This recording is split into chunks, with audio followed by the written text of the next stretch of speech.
Reka tubashimire kandi tubahe ikaze mwe mukurikira amakuru n'ibiganiro tubagezaho gatanu kuri gatanu, tubagezaho amakuru n'ibiganiro biba bitandukanye by'umwihariko twibanda ku makuru aba arimo aravugwa hano mu karere k'ibiyaga bigari, by'umwihariko tukagaruka ku makuru agendanye n'umutekano ndetse na politike. Kuri wowe rero udukurikira uri hirya no hino hatandukanye, tugahe ikaze mu makuru yacu kandi twizere ko umeze neza. Reka rero tuze cyane tunyarukire mu makuru agendanye n'ibiganiro byahuzaga u Rwanda, Kongo ndetse na Angola. Ese ibyo biganiro byaba bigamije iki? Ese byarangiye bite? Ni amakuru tugiye kugarukaho mu buryo burambuye. Ese uko ibiganiro bya Rwanda bikomeza hagaragara udafite ubushake, niko umuvugizi wungirije w'u Rwanda Alain Mukurarinda yatangaje. Uti rero biteye bite?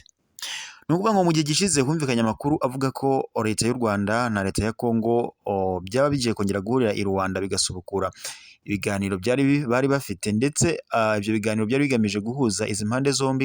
Ni mu gihe nyine leta ya Kongo ikomeje gushinja leta y'u Rwanda ko yaba ifasha umutwe witwaje intwaro wa M23. Ni mu gihe kandi leta y'u Rwanda yo yakomeje nayo guhakana ibi birego, ndetse nayo ikanavuga ko igashinja leta ya Kongo ko yaba ifatanya n'umutwe witwaje intwaro wa FDLR.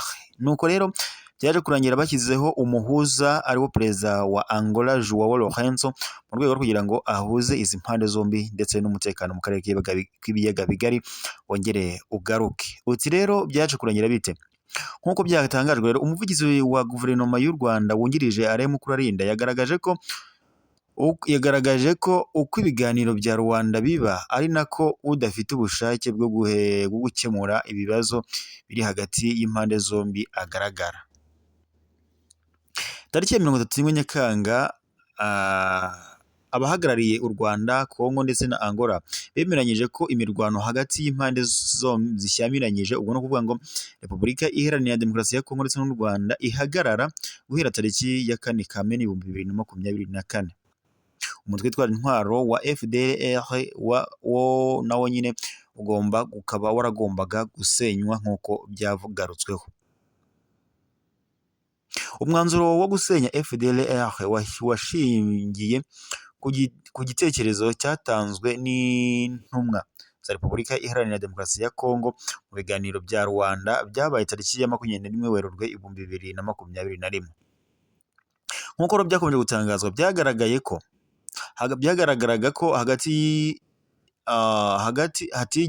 ko hatagize igihinduka ku mugambi wa Repubulika Iharanira Demokarasi ya Kongo gusenya FDLR, aya makimbirane ashobora kurangira, kuko uyu mutwe ari wo ufatwa nka nyirabayazana w'ibibazo biri n'umutekano muke ugaragara muri Repubulika Iharanira Demokarasi ya Kongo ndetse n'u Rwanda na Kongo. Nk'uko byakomeje kugenda bitangazwa, ni kenshi guverinoma ya Repubulika Iharanira Demokarasi ya Kongo yumvikanye ivuga ko ishaka gukemura iki kibazo, ariko ibyabereye mu biganiro bya Rwanda tariki ya 14 Nzeri umwaka wa 2024 byerekanye ibihabanye n'ibyo bari biyemeje. Ubwo rero ibi biganiro ku rwego rw'abaminisitiri byajyaga gusubukurwa, inzobere mu iperereza n'igisirikare z'u Rwanda, Repubulika Iharanira Demokarasi ya Kongo na Angola zaherukaga guhurira i Rubavu mu nama yabaye tariki ya 29 n'iya 30 Kanama 2024, ndetse zemeza gahunda yo gusenya umutwe witwaje intwaro wa FDLR. Mu kiganiro kuri televiziyo y'igihugu, umuvugizi wungirije w'u Rwanda Alain Mukurarinda yatangaje ko muri ibi biganiro byabaye tariki ya 14 Nzeri abahagarariye Repubulika Iharanira Demokarasi ya Kongo bisubiye banga gahunda yo gusenya umutwe witwaje intwaro wa FDLR ikubiye muri raporo y'inzobere. Nyamara iki gihugu cyari cyagaragaje ko gishaka kuyisenya. Yagize ati, ubwo bageze mu nama abagomba gutanga raporo barayitanze. Niba minisitiri wacu avuze ngo twasinye saa 7, ugomba kumva ko byari byagoranye. Mu byagoranye rero hagombaga kuba harabayeho impinduka, kuko ya migambi yo kuvuga ngo barahagarika FDLR ntayo bigeze bumva, cyangwa se ntayavuzwe.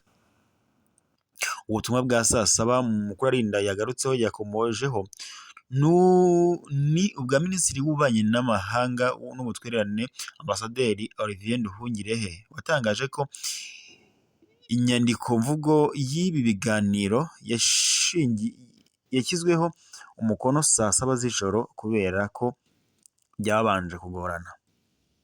Mukuru Arinda yakomeje agira ati usesenguye ukareba uti byagenze gute, ni umuhuza ugomba kubivuga, niba ariko ntacyo yavuze n'abandi batubwiraga bati tuzabaha ingamba zo guhagarika FDLR bakaba ntazo baduhaye, nuko hari icyahindutse. Ambasaderi uvugira cyangwa se umuvugizi wungirije wa leta y'u Rwanda yaje guhuza ibiganiro bya Rwanda n'umugambi wa Antoine Felix Tshisekedi Tshilombo. Uti biteye bite rero? Nk'uko tubizi n'ubundi n'ubusanzwe Repubulika Iharanira Demokarasi ya Kongo yakomeje kumvikana mu ntambara ihanganye n'umutwe witwaje intwaro wa M23, ndetse ni na kenshi hakomeje kugenda hagaragara raporo zitandukanye zivuga ko leta ya Kongo cyangwa se igisirikare cya Kongo FARDC cyaba gikorana byeruye n'umutwe wa FDLR urwanya ubutegetsi bw'u Rwanda. Kuri ubu rero bimeze bite? Tshisekedi biravuga ko afite umugambi wo kwakira muri Repubulika Iharanira Demokarasi ya Kongo Abanyarwanda 6 bigeze gukurikiranwaho ibyaha bya jenoside yakorewe Abatutsi mu Rwanda muri Mata 1994. Aba bacumbikiwe by'agateganyo muri Niger, bamwe muri bo barangije ibifungo abandi bagirwa bere. Muri aba Banyarwanda harimo Kapiteni Innocent Sagahutu wagerageje kabiri kujya muri Repubulika Iharanira Demokarasi ya Kongo binyuranyije n'amategeko kugira ngo yinjire mu mutwe wa FDLR, n'abandi nka muramu wa Habyarimana Juvenal wayoboye u Rwanda zigira nyirazo Prote. Mukuru Arinda kandi yagaragaje ko kuba Perezida Antoine Felix Tshisekedi Tshilombo yarahindukiye agashaka kwifatanya nabo Banyarwanda bafite umugambi wo guhirika ubutegetsi bw'u Rwanda, kandi ibiganiro bya Rwanda bikomeje byerekana ko afite indimi ebyiri. Ati niba uhindukiye ukajya gufatanya n'abantu nabo ubwabo bavuga bati twahirika ubutegetsi bw'u Rwanda, ninde se ufite indimi ebyiri? Niba harabayeho indimi ebyiri hakabaho kwivuguruza, ninde se watinyuka kubabuza ngo ibyo twari tugiye gukora byose nibihagarare? Ni umukuru w'igihugu, uwo nta wundi ni Antoine Felix Tshisekedi Tshilombo. Mukuru Arinda yemeje ko uko ibiganiro bya Rwanda bikomeza bigenda bigaragaza ufite ubushake buke bwo gukemura ibibazo byateye amakimbirane hagati y'u Rwanda na Repubulika Iharanira Demokarasi ya Kongo. Yagize ati uyu munsi uko ibiganiro bigenda bigaragaza udafite ubushake. Ese udafite ubushake ninde? Nyamara ejo bundi mu minsi ishize niwe wavuzaga akamo ko u Rwanda ari rwo nyirabayazana. Nibikomeza kugeza igihe nyirabayazana azagaragara koko, nubwo yarangije kugaragara. Mukuru Arinda yanzuye ko u Rwanda ruzakomeza kwitabira ibiganiro bya Rwanda, ariko ko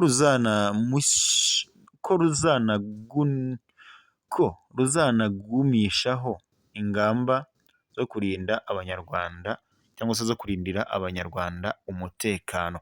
Ni mu gihe kandi ibi bibaye mu gihe gishize humvikanye amakuru avuga ko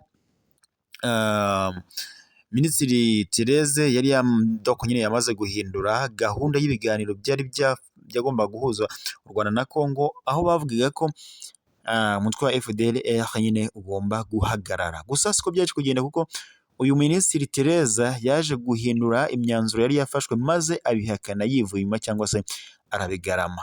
Ni ukuvuga ngo kugeza amagingo ajya bigaragara ko Repubulika Iharanira Demokarasi ya Kongo ifite andi mayeri cyangwa se ibindi biri inyuma kuba idashaka kugirana ibiganiro cyangwa se guhuza ibiganiro n'imyanzuro bari bihaye muri iyi nama cyangwa se muri ibi biganiro byabahuzaga. Repubulika Iharanira Demokarasi ya Kongo imaze igihe n'ubundi yumvikanamo imirwano. M23 ihanganye n'igisirikare cya Kongo FARDC, ni mu gihe kandi uyu mutwe witwaje intwaro ni mu gihe nyine igisirikare cya Kongo FARDC kinafite n'abafatanyabikorwa benshi, harimo ingabo z'u Burundi ndetse na za Wazalendo n'indi mitwe itandukanye, harimo na FDLR, ndetse iyi FDLR bikanavugwa ko ariyo kibazo ku mutekano muke ukomeje kugaragara hano mu karere k'ibiyaga bigari hagati y'izi mpande ebyiri uko ari ebyiri, cyangwa se hagati y'u Rwanda na Kongo. Ni mu gihe kandi raporo y'impuguke za Loni nayo yakomeje kugenda igaragaza ko Repubulika Iharanira Demokarasi ya Kongo ikorana byeruye n'umutwe witwaje intwaro wa FDLR, ndetse uyu mutwe urimo n'abasize bagize uruhare muri jenoside yakorewe abatutsi mu Rwanda muri Mata 1994. Ndabashimiye rero mudukurikirane, mukomeze mugire impagarike n'ubugingo. Amakuru yacu nakagaruka.